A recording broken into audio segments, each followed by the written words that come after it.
Buenas noches a todos, bienvenidos a esta charla virtual sobre medicina del sueño.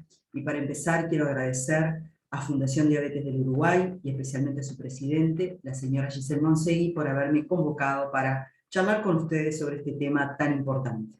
Voy a compartir pantalla y comenzamos la presentación.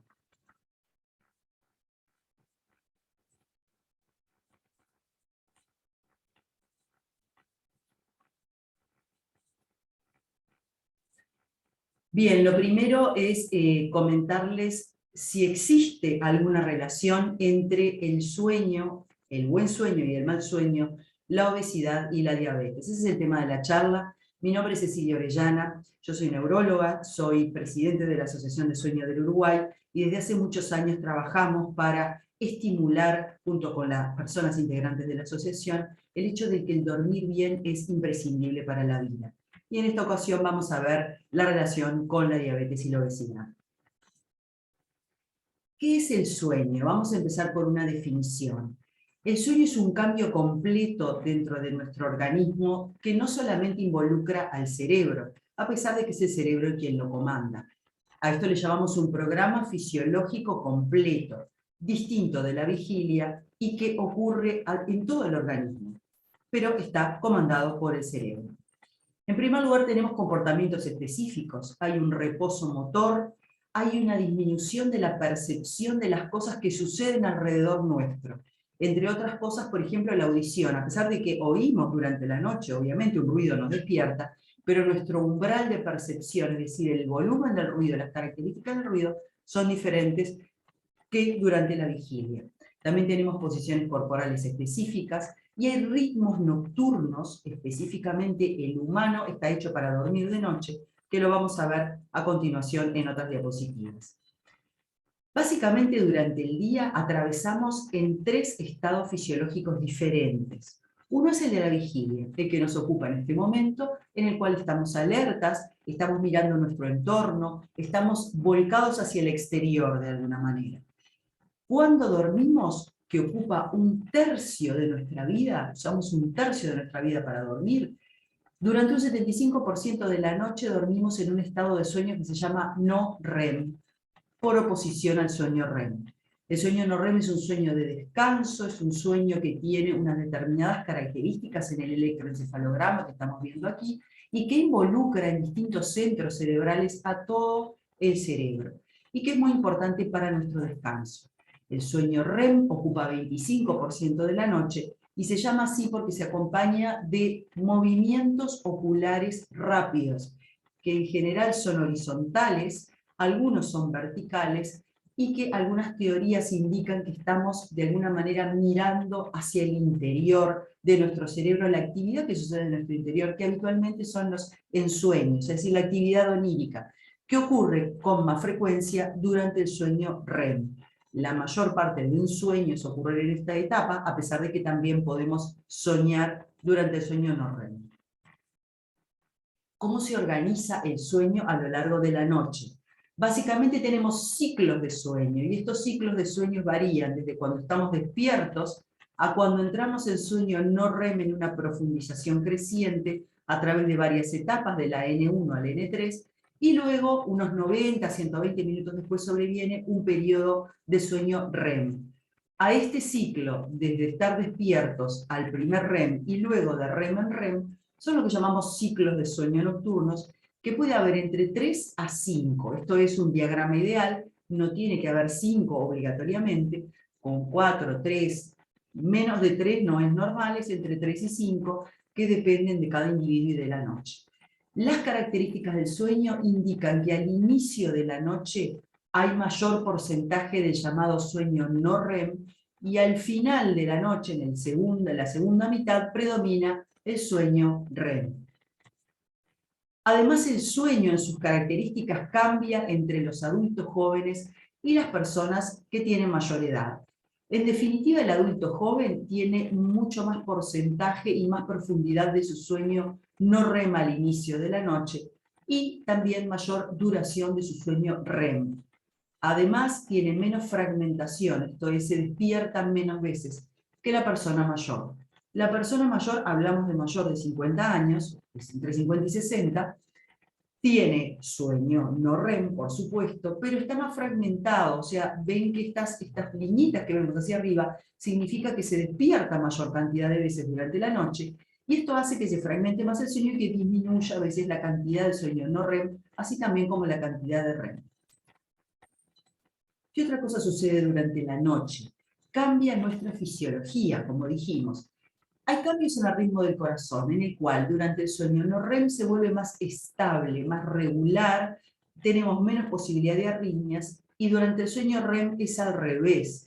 Tenemos mayor, normalmente, sin patología, ¿no? Normalmente tenemos mayor variación de la frecuencia cardíaca, y esto se debe a que nuestra regulación desde el punto de vista autonómico cambia entre el sueño REM y el sueño no REM. También hay cambios en el ritmo respiratorio, en el cual es más regular durante el sueño no REM, salvo al principio de la noche, en el cual puede haber algunas irregularidades. Durante el sueño REM sí es bastante irregular el ritmo respiratorio y puede ser que ocurran algunas apneas de forma normal. Otro elemento son los cambios hormonales, estos no los voy a hablar ahora porque me voy a dedicar más en próximas diapositivas. Otro elemento muy importante normal durante el sueño es la variación en la presión arterial. Durante el día tenemos una variación con una presión arterial más elevada, pero en la noche, fíjense que es a partir de las 0 horas hasta el despertar a las 6 de la mañana, por ejemplo, tenemos una disminución tanto de la presión máxima, o sea, la presión sistólica, como de la presión mínima, la presión diastólica. Esta disminución fisiológica es muy importante para mantener la buena funcionalidad cardíaca y vascular, y para evitar trastornos posteriores, como infartos cardíacos o infartos en el cerebro, por lo cual esta disminución que se llama DIP de la presión arterial es fisiológicamente importante. Y hay que tenerla muy en cuenta porque hay patologías del sueño, por ejemplo las apneas del sueño, que anulan este DIP y por lo tanto tienen una mayor incidencia y prevalencia de trastornos vasculares si existen estas patologías, como por ejemplo las apneas del sueño. ¿Cómo se regula nuestro sueño? Tenemos el famoso ritmo circadiano. Circa significa cerca, en latín indiano, día, es cerca de las 24 horas. En las 24 horas es el ritmo que nosotros creamos socialmente para poder funcionar. Pero nuestro cerebro, si lo dejamos dormir o funcionar, como se llama, sin sincronizadores externos, nuestro cerebro funciona en base a casi 25 horas. Los sincronizadores externos, que son la luz diurna, los despertadores, las cosas que tenemos que hacer, nos sincronizan a 24 horas. ¿Y cómo se regula esto? En primer lugar, hay una regulación debido a la actividad cerebral diurna. El estar despiertos, el estar alerta sobre el hacer ejercicio, el trabajar, el tener relaciones sociales, implica que nuestro cerebro está en muy importante actividad y que segrega una serie de neurotransmisores que hace que tengamos digamos, fatiga y que tengamos un uso de nuestro cerebro que nos indica que al finalizar nuestro día vamos a tener sueño y estar fatigados. Y por otro lado tenemos la regulación circadiana a través de un reloj biológico natural que tiene nuestro cerebro en el interior, casi en el medio de nuestro cerebro. Es un núcleo especial que se llama núcleo supraquiasmático y que está muy relacionado con la luz que nos entra a través de las retinas, por lo cual la luz en la mañana es importante para establecer y para fortalecer nuestro ritmo circadiano también. O sea que así es como se regula nuestro sueño durante la noche. La cantidad de sueño varía a lo largo de la vida. Como todos sabemos, los niños en realidad duermen varias veces durante el día, los recién nacidos, sobre todo, y los niños pequeños, duermen varias veces, se levantan, están un breve tiempo en vigilia durante el cual comen y luego otra vez se duermen, y hacen este ritmo que llamamos polifásico, con muchas veces de sueño y de vigilia. A partir del año de edad empiezan a aparecer las siestas y un sueño nocturno que se empieza a consolidar, y el niño de 1 año es aproximadamente 2 siestas en el día y un sueño nocturno más prolongado. Los niños duermen más tiempo, hasta aproximadamente en la adolescencia, y después en la adolescencia también necesitan más sueño que los adultos. A partir de los 4 a 5 años se empieza a consolidar el sueño en una única fase nocturna y cada vez hacen menos siestas, por lo cual si tenemos un niño de 5 a 6 años y lo queremos hacer dormir siesta, a veces la mayoría de niños ya no duermen siesta, y obligarlos en realidad genera que el niño tenga mucha resistencia porque no tiene sueño de día. Como el adulto que luego consolida su etapa solamente nocturna, y durante el día está despierto. En el adulto mayor muchas veces disminuye el sueño nocturno y se empieza a fragmentar, y en algunos casos, no en todos, puede tener sueño durante el día. O sea que nuestro sueño cambia a lo largo de la vida de la misma forma que cambia nuestro cerebro. ¿Para qué sirve dormir? Esto es una gran pregunta. Las funciones del sueño son múltiples, no hay una sola. Vamos a mencionar las más importantes. Sobre todo hay una manutención de la funcionalidad cerebral. Es como si hiciéramos una reparación. El sueño nos repara. En medicina se llama mantiene la homeostasis. ¿La homeostasis de qué? El equilibrio, sobre todo de las relaciones sinápticas, de las relaciones entre las neuronas. Se consolida nuestra memoria durante el sueño. Tenemos una síntesis de moléculas y neurotransmisores fundamentales para la vigilia y para mantenernos alertas y funcionar bien.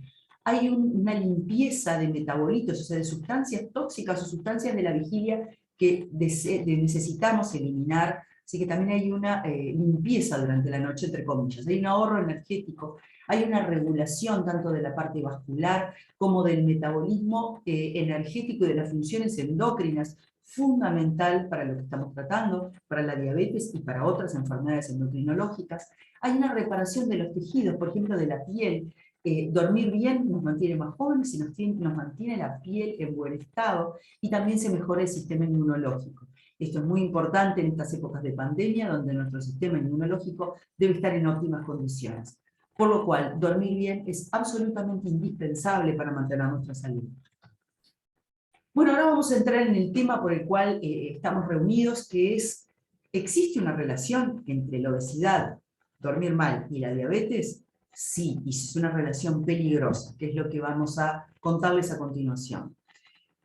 ¿Por qué es esto? En primer lugar, durante el sueño se segregan determinadas neurohormonas que son importantes para mantener el control y la regulación del apetito, de la insulina y de todo lo que sucede con lo que ingresamos a nuestro organismo.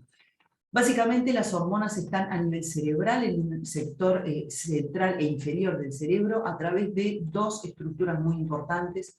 Una es el hipotálamo, la otra es la hipófisis, y esta hipófisis va a segregar hormonas que son vertidas a la sangre.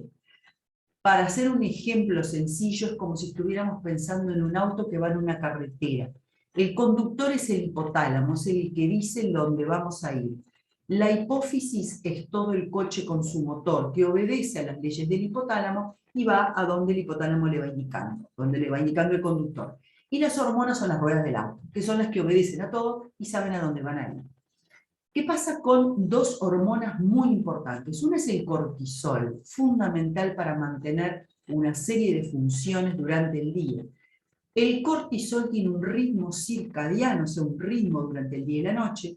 Aquí en esta gráfica vemos en la parte amarilla el día, y estas barras celestes son la noche, mientras dormimos. Como ven, el cortisol varía en su secreción durante el día, pero a medida que se acerca la tardecita y la noche, empieza a disminuir su secreción, y al principio de la noche hay muy poquito cortisol. Empieza a aumentar cuando nos despertamos, y sobre todo al despertar tenemos lo que se llama un gran aumento de la concentración de cortisol, que nos sirve para despertarnos, para estar alertas y para empezar el día en todas nuestras funciones biológicas.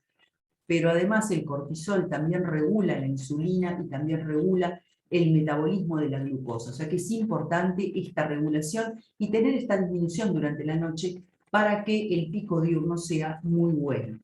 En las personas que no duermen bien, esta disminución nocturna no se puede producir porque está ligada directamente a que estemos durmiendo. Se producen picos y nunca hay una disminución, si dormimos mal, y este pico que tenemos en la mañana se hace de menor intensidad y aparte ocurren múltiples picos que no son positivos durante la noche.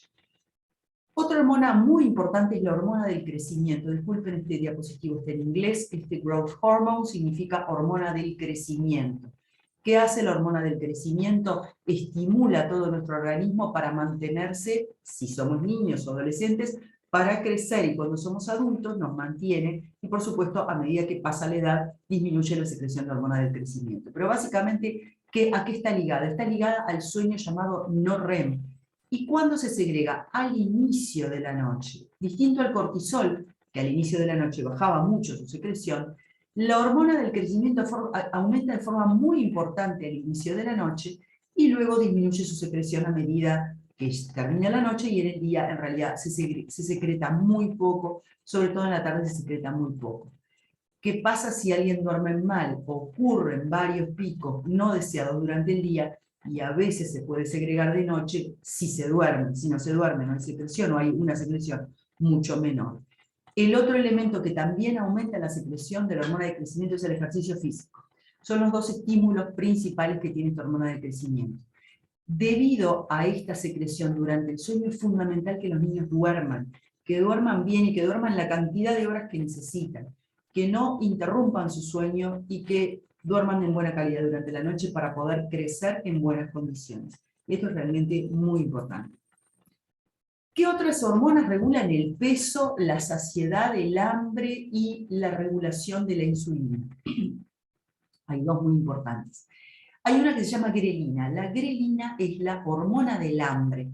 Se secreta en el estómago para indicarnos que tenemos hambre a nivel del cerebro. Es decir, el cerebro siempre es el regulador central. Por más de que la hormona se secreta a nivel del estómago, sube el cerebro y le dice al cerebro: tengo hambre, hay que comer.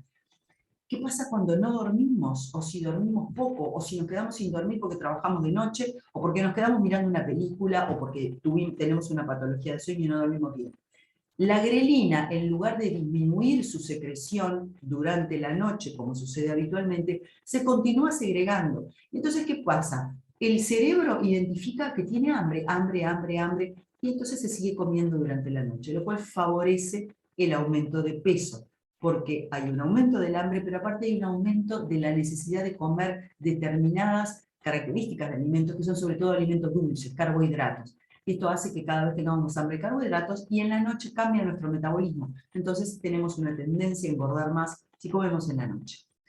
La leptina es la hormona de contrarregulación de la grelina. La leptina es la hormona de la saciedad y sobre todo se secreta en la noche, cuando estamos durmiendo. ¿Qué hace la leptina? Se segrega a nivel del tejido adiposo, sube al cerebro y le dice al cerebro que no tiene más ganas de comer. Por eso es que de noche no nos despertamos para comer. Tenemos una cantidad de leptina que hace que podamos dormir toda la noche sin una necesidad de estar comiendo. Pero ¿qué pasa si nos privamos de sueño? Como dijimos, si no dormimos lo suficiente. Disminuye esta leptina que nos produce saciedad y por lo tanto no tenemos esa sensación de saciedad, y en cambio aumenta la grelina y tenemos sensación de hambre. Por lo cual estas hormonas que van a actuar sobre el cerebro son muy importantes para regular nuestra sensación de hambre, y sobre todo si dormimos vamos a tener mayor sensación de saciedad. Por lo cual, dormir menos es igual casi a engordar más y a regular peor la insulina. ¿Por qué? Si dormimos menos de 6 horas, disminuimos esta leptina, hormona que regulaba el apetito y que producía sensación de saciedad. Aumentamos el cortisol, como dijimos, porque no estamos durmiendo y no tenemos esa disminución que habíamos visto en las hormonas, sino que el cortisol, hormona de regulación también del hambre, de la saciedad, de la glucosa y de la insulina, aumenta. Además, nos produce esa ansiedad por comer carbohidratos, por comer dulce. La insulina puede aumentar porque es la hormona que regula la glucosa, y entonces todo esto a lo largo del tiempo, de dormir menos o de dormir mal, genera un círculo vicioso que puede desencadenar una diabetes, que nos lleva a la obesidad, a la hipertrigliceridemia, o sea, una mala regulación de los triglicéridos, y también a un aumento de resistencia a la insulina. O sea, este es un círculo vicioso que debemos evitar durmiendo bien, solamente dormir bien. Este es un estudio que fue publicado en Argentina, que se concentró en mujeres, y que me pareció interesante traérselos para comentarles cuáles son los principales trastornos del sueño que se encontraron en las personas con diabetes, en mujeres. Uno de los principales era el insomnio, dificultad para iniciar el sueño o continuar dormidos. Otro era dormirse durante el día, tener mucha somnolencia y tener trastornos respiratorios del sueño, porque aumentan también en la obesidad de estos trastornos respiratorios, ya sea roncar o tener apneas del sueño, que es una detención respiratoria puntual por un colapso de la vía respiratoria que puede producirse varias veces en la noche y fragmenta el sueño. ¿Qué otras consecuencias tiene dormir mal, además de las que ya vimos sobre la saciedad? En primer lugar, nos produce fatiga. A veces no produce sueño durante el día, el dormir mal en la noche, sino que estamos cansados, no queremos hacer nuestras tareas, queremos quedarnos quietos, no estamos tan hábiles, tenemos problemas laborales porque no estamos atentos, porque no cumplimos en tiempo con nuestras obligaciones laborales, o estamos irritables con nuestras familias, o socialmente no queremos ir con nuestros amigos porque estamos muy cansados. Disminuye la concentración, si queremos estudiar no retenemos bien lo que estudiamos, nuestra memoria se puede ver afectada. Y una cosa a veces grave e importante es que empezamos a tomar fármacos sin consultar al médico. Hay un abuso de fármacos hipnóticos y en este sentido también puede ser que los fármacos no sean apropiados, que tengan acción durante el día también y que prolonguen y agraven la sensación de fatiga y la disminución de la performance diurna. Así que ya hablamos un poquito como un pantallazo de qué es lo que sucede con el sueño como función fisiológica normal para mantener el equilibrio de nuestro organismo.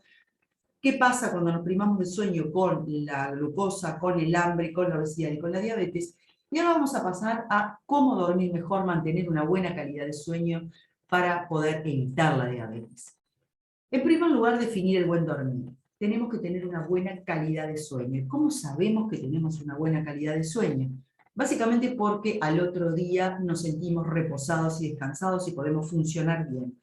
Eso nos dice que dormimos bien en la noche, que no tuvimos ninguna patología de sueño y que nuestro sueño fue adecuado, cumpliendo las etapas que vimos más temprano, que había que cumplir durante la noche. El segundo elemento es la cantidad.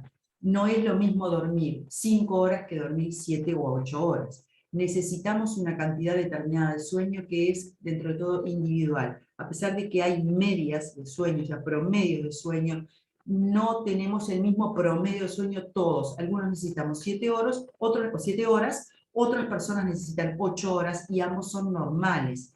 Pero la persona que necesita 8 horas y duerme 7, tal vez tiene una necesidad de sueño mayor y piensa que está cansada y que tiene un insomnio. Y no tiene un insomnio, que en lugar de 7 necesita 8.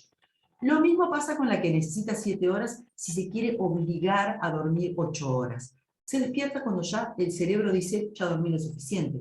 Y esa persona piensa que tiene un insomnio, pero no lo tiene, simplemente que su cerebro necesita 7 horas. A veces necesitan 6 horas y media. Y eso tampoco es un insomnio, siempre y cuando se haya cumplido con la cantidad necesaria para esa persona, que la persona se sienta reposada el otro día, que se sienta bien. Y la tercera cosa importante es que tenga oportunidad para dormir. ¿A qué llamamos oportunidad para dormir? Es a que no tengamos ruidos en la habitación, no nos estemos despertando por causas externas, tengamos una temperatura adecuada y nos sintamos cómodos en nuestro lugar de sueño. Así que un buen dormir implica estas 3 características y va a dar como resultado estar alertas y sentirnos bien durante el día. Aquí está en un breve pantallazo cuántas horas necesitamos de acuerdo a un estudio muy amplio que hizo la Fundación de Sueño de Estados Unidos en más de 30.000 personas para saber a todas las edades cuánto se necesitaba dormir. Obviamente los niños necesitan mucho más tiempo de sueño, los niños de toda edad, inclusive los adolescentes, que necesitan de 8 a 10 horas de sueño y a veces duermen mucho menos por quedarse con las pantallas en la noche. Los adultos, tanto jóvenes como adultos normales, necesitan entre 7 y 9 horas de sueño, con límites, como le decía, entre 6, que puede ser normal, 6 horas y media, hasta 10 a 11 horas. Algunos adultos necesitan más tiempo para dormir. Y los adultos mayores necesitan a veces un poco menos de sueño, pero un promedio de 7 a 8 horas de sueño. Otra vez les comento, hay gran variabilidad interindividual, es necesario ver cada uno cuáles son las necesidades personales de sueño. ¿Cuáles son los síntomas de patologías de sueño? Esta es una especialidad de la medicina que es muy amplia, o sea, solamente voy a darles un pantallazo corto. Hay síntomas nocturnos, hay síntomas de dificultad de iniciar o continuar el sueño, es lo que llamamos insomnio o despertar muchas veces en la madrugada. Y el otro muy frecuente son las sensaciones de ronquidos, apneas y boca seca, que en realidad son trastornos respiratorios del sueño. Y también se acompañan de somnolencia durante el día. Otro elemento son sensaciones desagradables en las piernas que obligan a moverlas y que nos impiden empezar el sueño. Esto se llama enfermedad de Willis-Ekman o síndrome de las piernas inquietas y es sumamente frecuente. Sobre todo en la diabetes puede ser frecuente. También hay parasomnias, gente que se levanta, camina, grita, los sonámbulos, por ejemplo, tienen pesadillas. Estos trastornos de sueño ocurren en la noche. Pero durante el día, a veces la persona en la noche no es consciente, por ejemplo, de que tiene un trastorno del sueño, pero tiene alteraciones durante el día, que pueden ser dolores de cabeza cuando se despierta, y luego se le pasan, sueño durante el día o mucha fatiga, o estar irritable, tener falta de concentración o falta de memoria. Y en todos estos casos, por síntomas de este estilo, es importante consultar al médico y sobre todo evitar automedicarse, porque muchas veces las medicaciones que le mandaron a nuestro esposo, a nuestra esposa, al amigo, al vecino, no son adecuadas para nosotros. Y entonces nos producen más agravación de lo que estamos solucionando. O solucionamos puntualmente, pero después estamos peor. Entonces es importante consultar al médico y evitar la automedicación. Brevemente, para terminar, vamos a comentarles cómo dormir mejor sin fármacos, lo que llamamos tips de sueño saludable o higiene del sueño. En primer lugar, tenemos que considerar que en el día, como dijimos, tenemos la bombilla prendida. Estamos todo el día haciendo cosas, atentos y demás, y que lamentablemente no tenemos un interruptor para dormir. Algunas personas se duermen rápidamente, pero otras necesitan un periodo de serenidad, de calma, de preparación para el sueño, y es muy importante considerar este periodo y saber que no tenemos el interruptor para dormir, sino que necesitamos un periodo previo para el sueño. ¿Qué es importante durante el día para preparar nuestro sueño? En primer lugar, favorecer el ritmo circadiano, teniendo luz diurna que va a actuar sobre nuestros centros de sueño para regularnos el sueño nocturno. Por lo tanto, recibir luz en las primeras horas de la mañana, luz natural, no encerrarnos en un lugar, sino tener luz natural al despertarnos, va a regular nuestro sueño nocturno. El ejercicio físico es muy importante durante el día para poder no solamente tener un buen sueño nocturno, sino para regular también nuestro metabolismo y sentirnos bien con nosotros mismos. Pero no debe hacerse de noche, debe terminar 4 horas antes de la hora de dormir. Si sufrimos de insomnio, es muy importante evitar las siestas durante el día, porque si dormimos de día, disminuimos la posibilidad de dormir en la noche. O sea, tratemos de dormir en la noche, sobre todo los adultos, no estamos hablando de los niños. ¿Qué más? Hay bebidas estimulantes que nos impiden dormir. Hay que terminarlas 4 horas por lo menos antes del sueño. Yo les diría hasta 6 horas el ideal. Hablamos siempre del café, del mate y de las bebidas cola. ¿Qué más? Necesitamos un ambiente adecuado. Como decíamos, un dormitorio que esté en lo posible silencioso, que no haya luz que nos despierte, ya sea luz de la calle, luz de otra habitación, luz de otra persona que viene, o en la mañana, actualmente está amaneciendo a las 5 o 5:30 de la mañana, y tenemos que evitarnos esta luz durante el sueño, hasta que decidamos despertarnos. La cama es solo para dormir y tener sexo. La cama no es para mudarnos a la cama, comer, trabajar, mirar televisión, mirar la computadora. Mudarnos a la cama, entre comillas, hay muchas personas que se acuestan a las 6 de la tarde y después siguen ahí todo el tiempo, duermen, comen, hablan por teléfono. Ese tipo de conductas no facilita que asociemos la cama con dormir. Y a veces cuando llegamos a dormir no tenemos sueño. Eso hay que hacerlo todo fuera de la cama y fijar horarios muy regulares para empezar a dormir y para levantarnos. Recordar que fumar y beber alcohol no ayuda a dormir, por lo cual hay que evitarlos por lo menos 1 hora o 2 antes de dormir. Si salimos, ya sabemos que puede ser que nos ayude a dormir si tomamos alcohol, pero luego se fragmenta el sueño, nos despertamos muchas veces. O sea que esto también hay que tenerlo en cuenta. ¿Qué más? Este es el problema de nuestro siglo, las pantallas antes de dormir.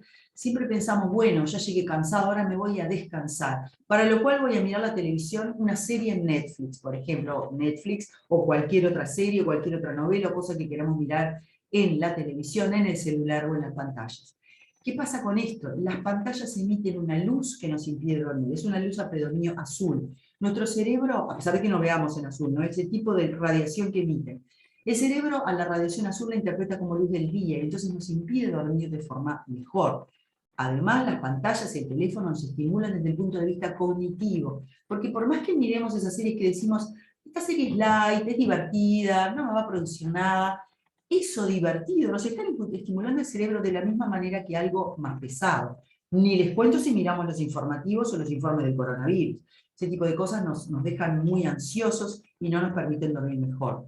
Los niños frecuentemente quedan silenciosos con las pantallas y los papás se van a dormir y no saben que ese niño sigue durante horas mirando cosas en la tablet o en el celular y que les impiden dormir. Lo mismo los adultos jóvenes. O sea que sugerimos que 1 hora antes de dormir se apaguen todas las pantallas.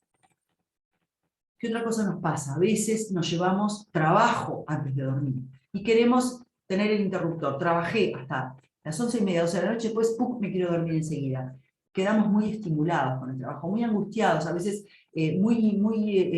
pensamos mucho en el trabajo y esto nos impide dormir. Lo mismo que discutir, ya sea con nuestra pareja, con nuestros hijos, con nuestra familia. Discutir antes de dormir también nos deja muy ansiosos y nos impide conciliar un buen sueño. Hay que evitarse también las luces intensas, es mejor una lamparita suave, 30 minutos, 1 hora antes de dormir. ¿Para qué? Para permitir que nuestro sueño, como dijimos, a través del ritmo circadiano y sobre todo a través de una neurohormona muy importante que se llama melatonina, que nos ayuda a dormir y se segrega también en la noche, esto se segrega cuando la luz está baja, por lo cual tenemos que evitar la luz fuerte antes de dormir. O sea que en definitiva, ya para terminar, hay que preparar una buena rutina, tener horarios regulares, si vamos a tomar medicamentos, saber exactamente los horarios en que los vamos a tomar, consultando con el médico, no automedicándonos, a ejercer nuestra higiene, lavado de dientes, ponernos el pijama, estar cómodos para dormir. Podemos leer un libro, siempre y cuando el libro no sea estimulante. Podemos escuchar una música suave, siempre y cuando esta música tampoco nos estimule mucho y sea en un ritmo bien tranquilo, que nos permita tranquilizarnos antes de dormir. Y por supuesto se pueden hacer también ejercicios de relajación, de respiración tranquila, para ayudarnos a iniciar mejor nuestro sueño. Bueno, desde la Asociación de Sueño del Uruguay quedamos entonces a las órdenes para difundir esta información. Esta es nuestra página web. La Asociación de Sueño no es una clínica de sueño, es una asociación civil de profesionales de sueño que básicamente lo que hacemos es difundir información, pero no somos una clínica. Si ustedes tienen un trastorno de sueño, tienen que recurrir a su médico tratante para que los oriente a la forma de solucionar el mismo.